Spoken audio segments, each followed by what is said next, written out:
So we knew it was going to be tough, but I thought we, just second half showed a lot of that championship, the residuals from the championship, just in the DNA of the group, and just found a way to get it done.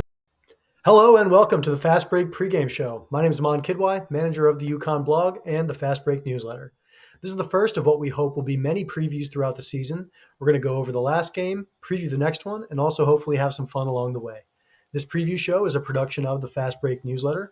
We've got a bunch of writers and photographers aiming to go deep on UConn men's basketball. We've got a podcast, reporting on the team, even a look into some program history. This show is also a production of 22 Threads, purveyors of fine UConn-themed t-shirts, hoodies, hats, and gear. They've got a lot of great stuff that you should check out and go buy. That's 22threads.com. All right, tonight the Huskies are in Cincinnati getting ready to take on Xavier. Tip-off will be at 8:30 p.m. Last time out, the Huskies survived a close call at Butler and Hinkle Fieldhouse. To help us break all of this down, we're joined by Patrick Martin, a Cincinnati resident who's also our Midwest correspondent.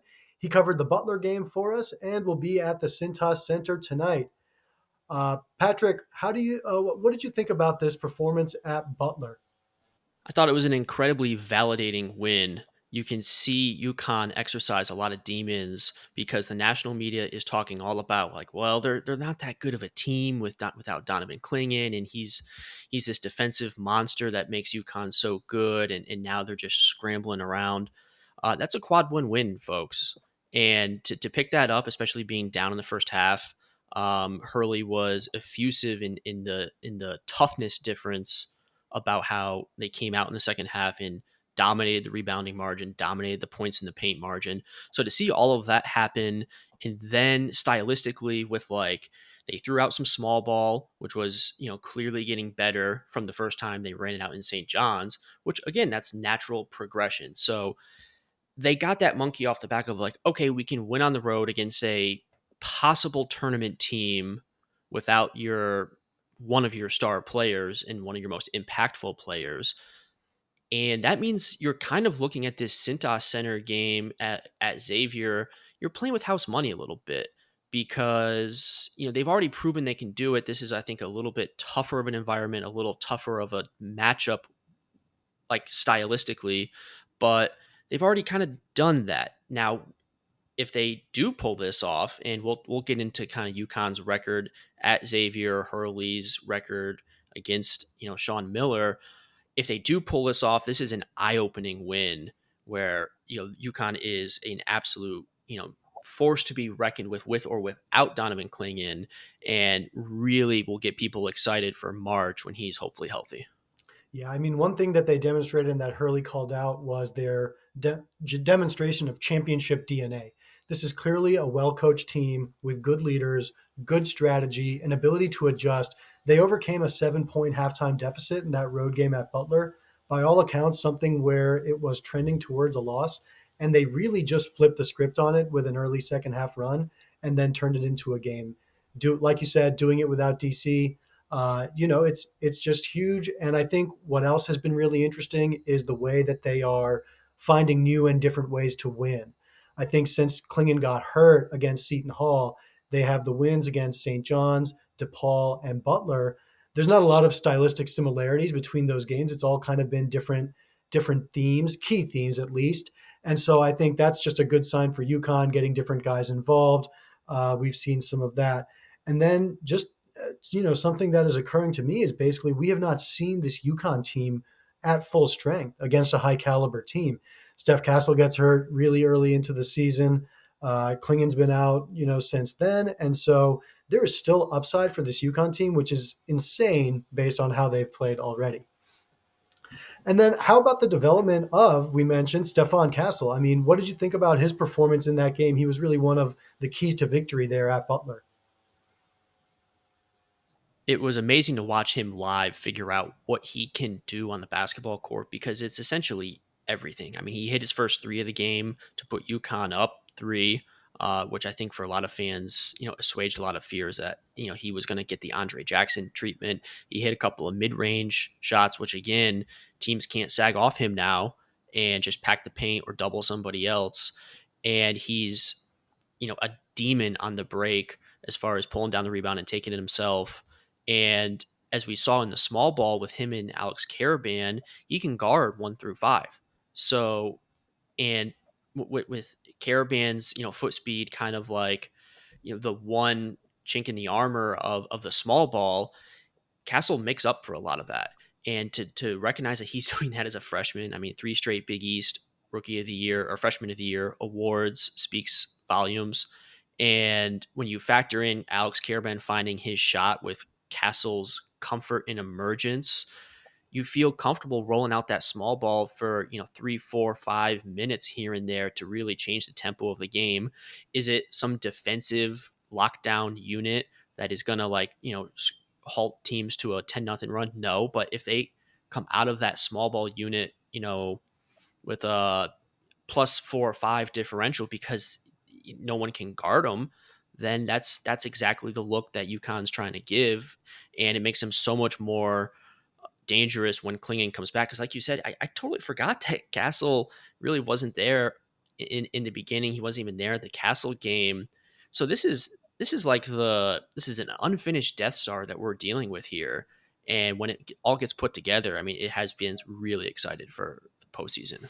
Yeah, and we also see they just get so many different things from different people. We saw Karaban, lighting it up from deep. We saw Tristan Newton getting to the free throw line, which was something that I think is going to be maybe increasingly important for UConn going forward. But it was said over and over. But I think just a gutsy win and gutsy performance. It's something that says a lot about the team and its character and what they'll be able to do in the future. As well as, like you mentioned, just what they'll be able to do once fully healthy.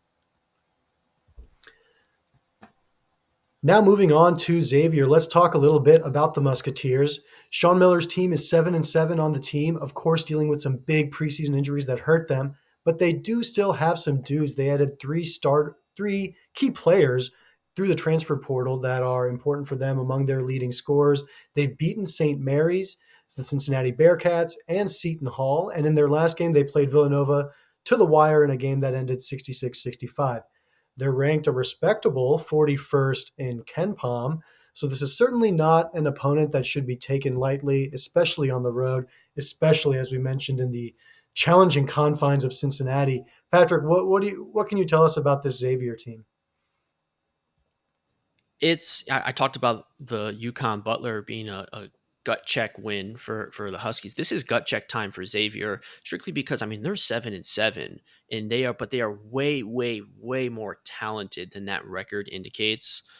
Quincy, like you said, they got dudes. Quincy Olivari is a dude.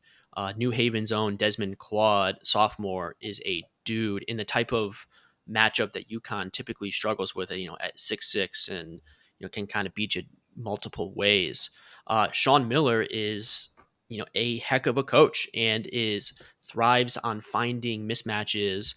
We all think back to last year when Xavier was the first team to beat UConn. I think it was New Year's Eve. He had Jerome Hunter and Zach Fremantle, who are both out with injuries right now, attacking Alex Karaban off the dribble repeatedly, just abusing him inside. So trust Sean Miller to find and exploit a matchup on that team. And that makes him incredibly dangerous in the Cintas Center. They fill the Cintas Center up. It's just above 10,000. That will be a sellout. Dan Hurley, for being a rabid Cincinnati Bengals fan, UConn is 1-9 in their last 10 games in the city of Cincinnati. That's dating back to 2012 and 2013. And they even had struggles when they were playing the University of Cincinnati back then. So it would be great for, noted Bengals fan Dan Hurley to get the monkey off his back, but it's going to require a full team performance. And a lot of the strengths that UConn has relied on regarding like rebounding and toughness that they showed in the second half to continue to trend in the right direction. Because if they're not careful, Xavier can really kind of go above and beyond. Yeah, Xavier is a team that moves the ball well. They've got assists on 64% of their made baskets. Not a great shooting team overall, and especially not a great three-point shooting team. So those guards really like attacking the rim. They're trying to draw fouls. And like you said, Sean Miller, even though he's down, some key guys, knows what he's doing, and they're a well-coached team that has a game plan that is going to, that so far is doing some things good with this group of individuals that they have. I think defensively, they're a pretty strong team. They don't have anyone too tall, but they've been a pretty strong defensive team. They, like you said, I think one of their weaknesses is in rebounding.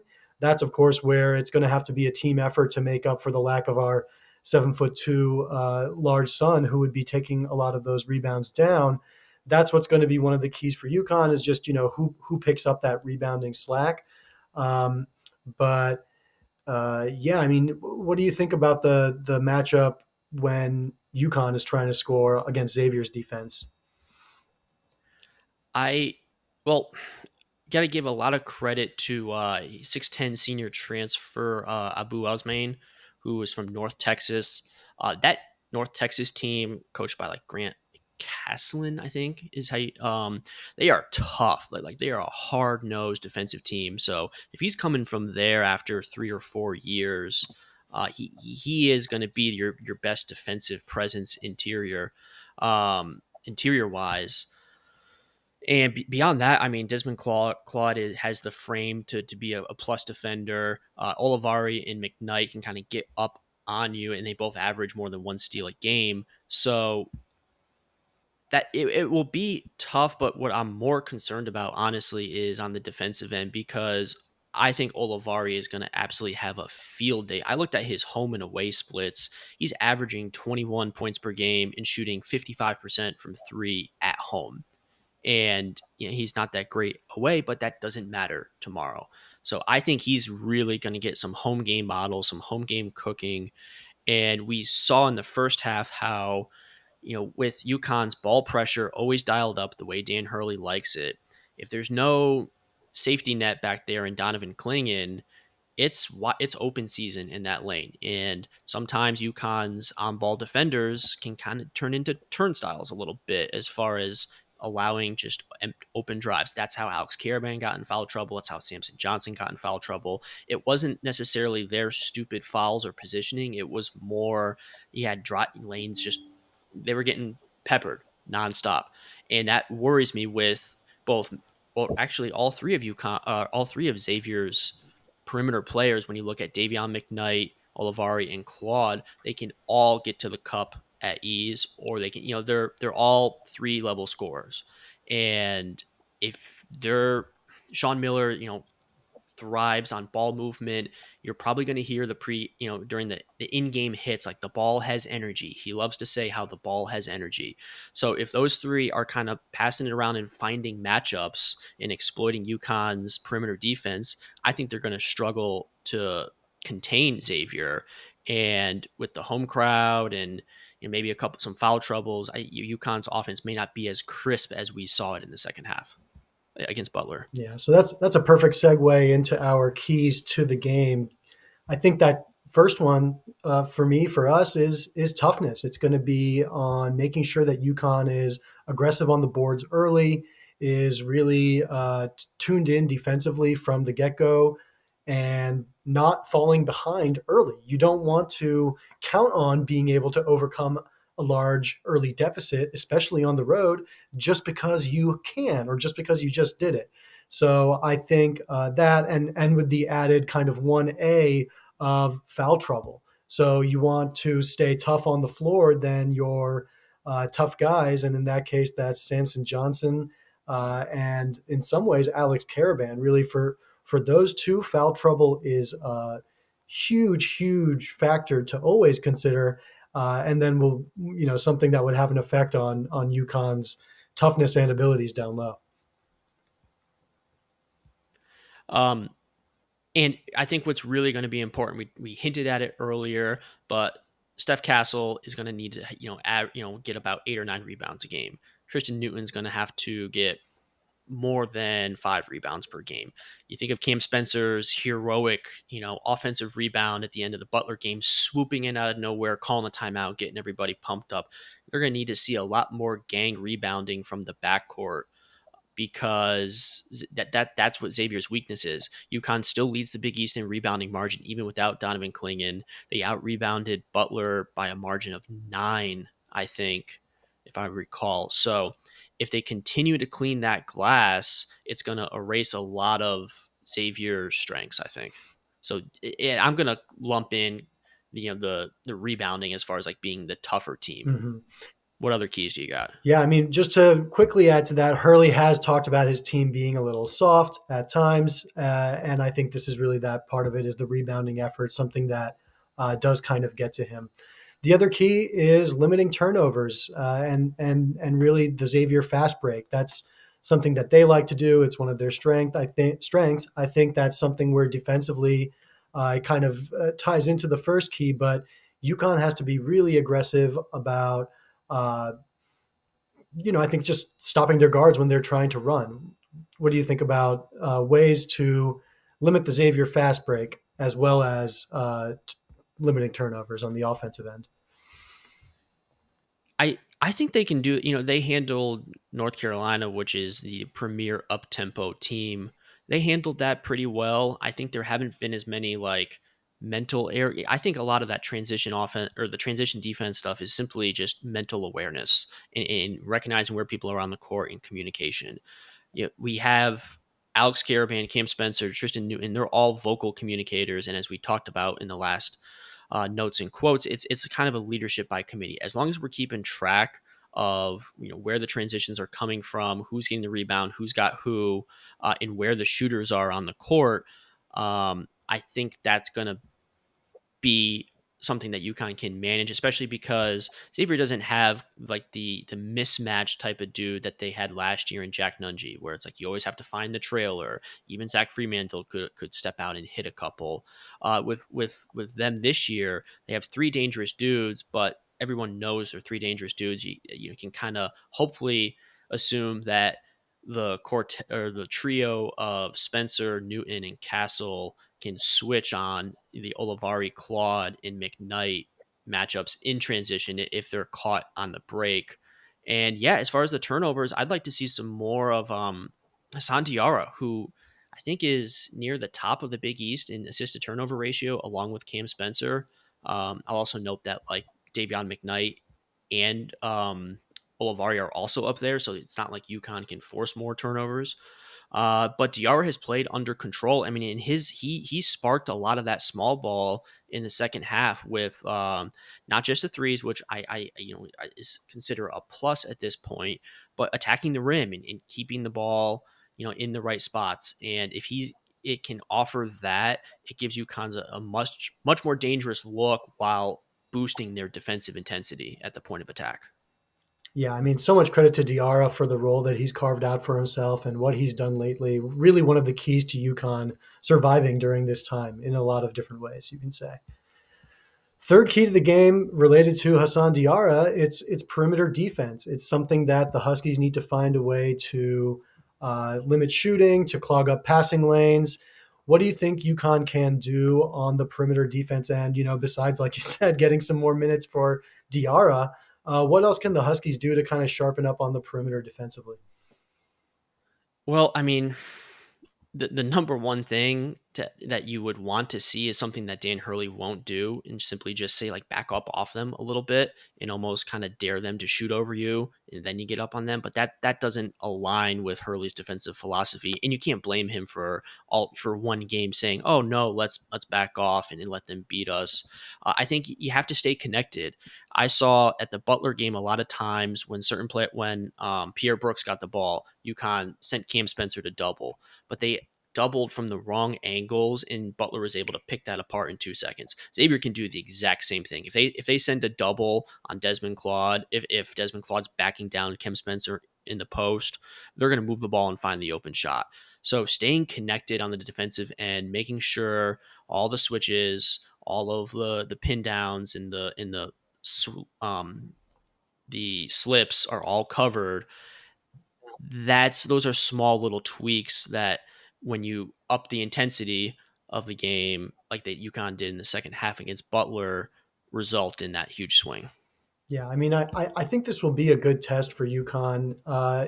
it's not like Xavier is some juggernaut offensively. They're rated, quite a bit worse than Butler, and so I think I'm confident in UConn's overall ability here. But I think, like we've discussed, some of the perimeter guys could use some sharpness, and I think you've highlighted some of the ways there, which um, can be pretty big.